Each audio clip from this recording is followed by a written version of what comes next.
He's a gentleman. I've never experienced that conduct. I would talk to some of the members of Congress out there when I was younger and prettier, them rubbing up against girls, sticking their tongues down women's throats who uninvited who didn't like it. Yeah, you're saying because you know it's true. They no, used I'm to. hearing. I've heard those accounts, of course. But I want to ask you. And some of them, by the way, are on the list of people who won't support Donald Trump because they all ride around on their high horse.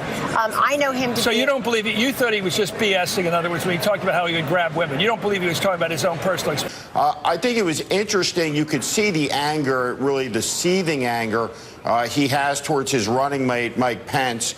He felt undefended by him, obviously, in the debate, and undefended by him over the last days of this news cycle with this story breaking. And I think it deserves comment that the extraordinary specter of a candidate for president of the United States essentially saying, I will lock up my political opponent, this embrace of banana republicanism that we saw at the first debate. Hey, Steve, I've got a guest in St. Louis who wants to take issue. Kellyanne Conway is with Chris Matthews, and then we'll come right back to you. But not too soon. Thank you. I've got Kellyanne Conway here, who's been a bunch in the news yourself. Does Donald Trump, and you speak for him, does he believe Juanita Broaddrick, that she was raped by Bill Clinton? Does he believe that? He believes that she deserves to be heard and to be believed the way that Hillary Clinton said in November 2015, something I retweeted tonight. She said all sexual assault victims deserve to be heard. But that's a charge of rape. Does Donald Trump believe it? You have to ask Donald Trump what he believes. You guys always want to ask me what he believes. But here's the thing. Well, he brought her here tonight. That's right. And he brought Kathleen Willey here. That's right. And at that press conference today, during debate prep, she very clearly said to the press, I hope NBC News was there, Chris, that Bill Clinton raped her and Hillary Clinton attacked her. That's really the key here. Yeah, okay, explain that part. He didn't do that tonight. No, he didn't really go into that. How does Hillary Clinton, how does she treat these women? Even the New York Times last week, right after they endorsed Hillary Clinton for president, admitted that Hillary Clinton's tactic is always to blame and shame the woman, always to re-victimize the victim. Jennifer Flowers and Juanita Broaddrick and Kathleen Willey, that Paula Jones, of course. You know, the last time I didn't sexually harass someone at work, I didn't pay them $800,000 in 1998 money. So people know that he was guilty of that. That one's on the record, the Paula Jones case. But is your campaign going to further illuminate these charges? Are you going to bring out evidence that Juanita Broaddrick has a case against Bill Clinton? Are you going to bring out evidence that Kathleen Willey was right when she said she was groped in that White House closet or whatever by Bill Clinton? Are you going to develop these stories further in the next several days? Well, you just developed them for us. So all I need to say is our campaign will be about what you saw on the stage tonight, which is Donald Trump taking the case to Hillary Clinton that she has been in there for decades, close to 3 decades, Chris, and she's been fighting for women and she's been fighting for health care. Where are the results? Where's the production? Why are over 12 million women in this country without health care coverage? Why are over 60 million of them in poverty and growing over the last 8 years? She needs to be held to account for that. He held her to account tonight for her emails for the Syria refugee increase by 550%. He held her to account for creating that vacuum that allowed ISIS to be born and to grow. He held her to account for her actual vote. What did he mean when he said she's a fighter and he respects that? Well, I think that was very nice of him. He said he respects the fact that she's resilient, she's a great fighter. He just disagrees what he's fighting for. But he believes he said she's a liar several times tonight. Yes, but a majority of Americans, according to the NBC News poll, think she's a liar too. So that just puts him within majority. So let's talk about the campaign. It was a bad weekend with the tape coming out. We all know that. How's the next week going to be different? How's this going to pivot tonight? It's Sunday night, the beginning of a week. Are we going to see a continued aggressive attack by Trump on her relationship with Bill Clinton during his troubles, his indiscretions, whatever you want to call them? Is that going to be part of the rest of this campaign? We've always been trying to wage this campaign on issues. But why will Bill Clinton be part of this in the future? I'm sorry, will Bill Clinton? Will Bill Clinton and Hillary Clinton, the way they dealt with those charges from women on sexual misbehavior, will that be part of this campaign? Well, when Hillary Clinton attacks him about women and he attacks her about one woman here or one woman there, it's very important for him to shoot back and defend himself and remind Americans how she treated those women. The worst thing you can do to a woman who has claimed that she's been a victim of sexual assault is to try to blame and shame them, hire private investigators, besmirch them, call them Looney Tunes.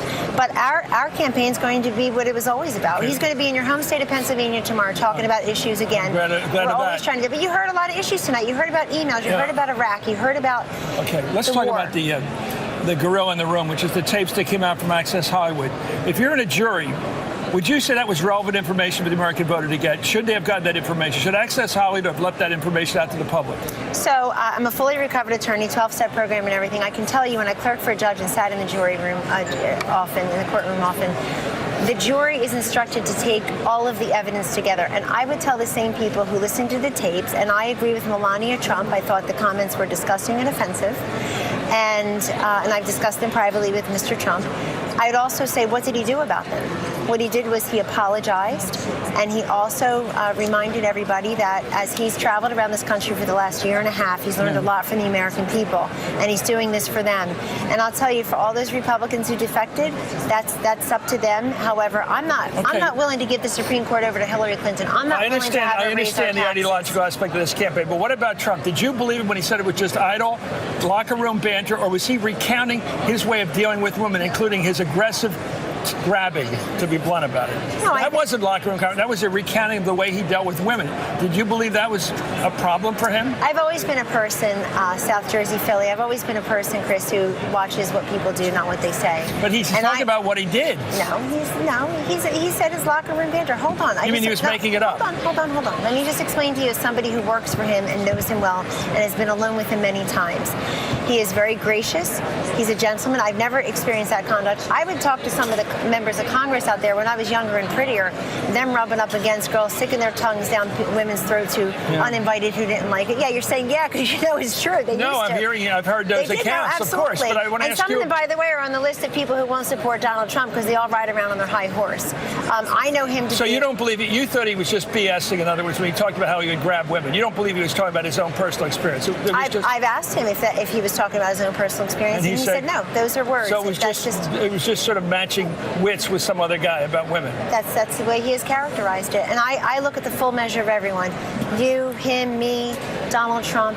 That's what we need to do with each other. And I know him to be somebody who has employed thousands and thousands of women. Let me ask you a question about Bill Clinton's behavior and your candidate's behavior. What's relevant when you're running for president of the United States? It's not head of the government, it's head of state. You represent the country. Is it relevant what he says privately in a locker room conversation? Is it relevant what Bill Clinton did if these charges by these women are accurate? Is that all relevant? Let me make very clear, Chris, about Bill Clinton and his conduct. The reason some of the women the women involved in his past are here tonight, and the reason we talk about it at all from my perspective is Hillary's treatment of them. She's running for president. I've seen on your network many times people saying Bill Clinton's not on the ballot. Well, she said she put him in charge of the economy. Do you think she tried to silence those women?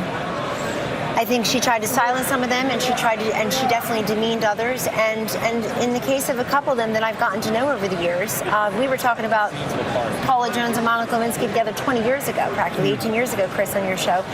Hillary Clinton blamed and shamed them, the worst thing you could do to a victim. And if you read the New York Times piece last week, it laid out very clearly what the procedure always was. She and Betsy Wright at the time, you shut these women down, you try to embarrass them, go talk to the men that they may have slept with. It's terrible conduct. That's what's relevant here. She's running for president. Well, let's litigate that. Let me ask you, are you with the campaign to the bitter end? To the last dog dies, as Bill Clinton would say. You guys need to fact check before you start running these Are you going to stay with this campaign to the end? She resigned. I was making pancakes for my kids. You're I've been in debate prep. Obviously, I've been in debate prep. Did you see this performance I thought it was very strong compared to the last time, definitely stronger. Who's going to be the declared You know what it reminded me of? His performance at the NBC Commander-in-Chief town hall forum. Same thing again. So So you're with the campaign to the bitter end? I'm with the campaign to the bitter end unless... Unless what? But I'm sitting here as his campaign manager. I'm sitting right here with you in the debate hall where he just performed beautifully. So you're worried about more shoes dropping? No, I didn't say that. No. I've made a commitment, and I believe that he will be a much better president. First of all, he won the debate tonight, clearly. And the reason you know he won the debate is A, you watched it, or B, everybody's going to talk about that he was standing behind her and in her space. Yeah. But look, okay. I am committed to not letting Hillary Clinton appoint the next 3 or 4 justices to the United States Supreme Court. I'm committed to not allowing her to make Obamacare an even bigger mess than it is, allow her to be commander-in-chief. The woman you saw out there tonight, I think, is unfit to be president of the United States. You still want him on the college tour? Let's do it, baby. Okay, thank you. Back to you guys. Chris Matthews with Kellyanne Conway at the site of the debate. Chuck Todd, you were watching that alongside me, and we both slapped the table at the same time. Right, we all did when she With said him until unless. the bitter end, unless. Chris, let's just recap which is what happened there. Chris asked Kellyanne Conway, the campaign manager, are you with him till the bitter end? And her response was? I am with him until the bitter end, unless. And then she let it. No, she did. She just let that out there. I mean, it only confirms a lot of chatter. Look, this. Unless another tape comes Yeah, out I with mean, you that's what it talking comes about about, right. grabbing women by the you-know-what. I mean, they don't know what else is out there. This is the reality that they're all That's what living that- with. I mean, that I don't think unless- we don't need to tiptoe around this. She is. They don't know. She doesn't know. That is an unless. I mean, literally, you can actually see the dots like She's on. the thought bubble. Kellyanne? Back on. You want to come back on? Hey. Okay, we're back. Kellyanne, Brian, we're back. It's Rachel Maddow in New York. It's nice to see you again. I have a follow-up question for you because we're confused. Chris was asking you if you're with the campaign till the bitter end, and you said yes. You said you seemed to indicate that you were with the campaign, and then you said dramatically, unless, and then you let that tail off, and we don't know what the unless means. I know. I didn't mean to alert the breaking news again, Rachel. The unless is very simple. It's unless someone in my household needs me or unless something changes in my own life. Okay, so what we were speculating was that unless something else comes out about your candidate that you can't foresee now, unless there's, some additional tape or some additional evidence or something that you don't know about him now, that's not what you meant? That is not what I meant.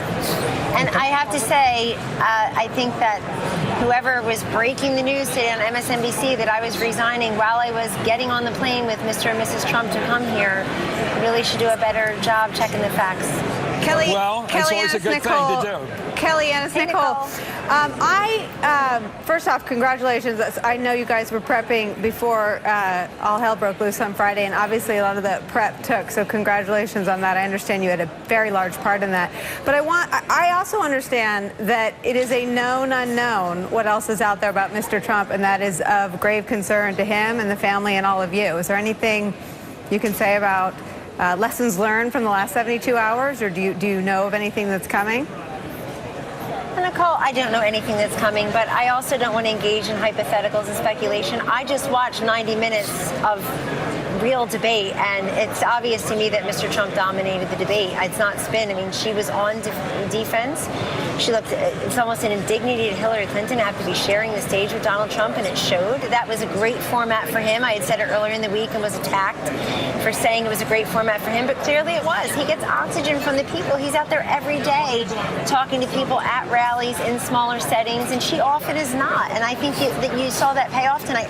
The other thing that happened tonight, and I think it was very similar to NBC's Commander-in-Chief Town Hall Forum last month, Nicole, which is that you saw Donald Trump make the case, and Hillary Clinton need to defend against the fact that she represents the status quo. She represents the past. She represents politics. She represents Washington. She represents a flotilla of votes and processes that Americans just don't want to countenance. You see that I'm always quoting the 70% in the new Fox News poll. 76% of Americans say that we want to take the country in a new and different direction. And she has to somehow, to use a word, pivot away from that in a manner that convinces people that they do want more of the same. And I think tonight it wasn't good. Tonight she looked like somebody who had been in politics for decades and had not had the deliverable and the product that mattered to people. I get one last question. Now, there will be a third debate.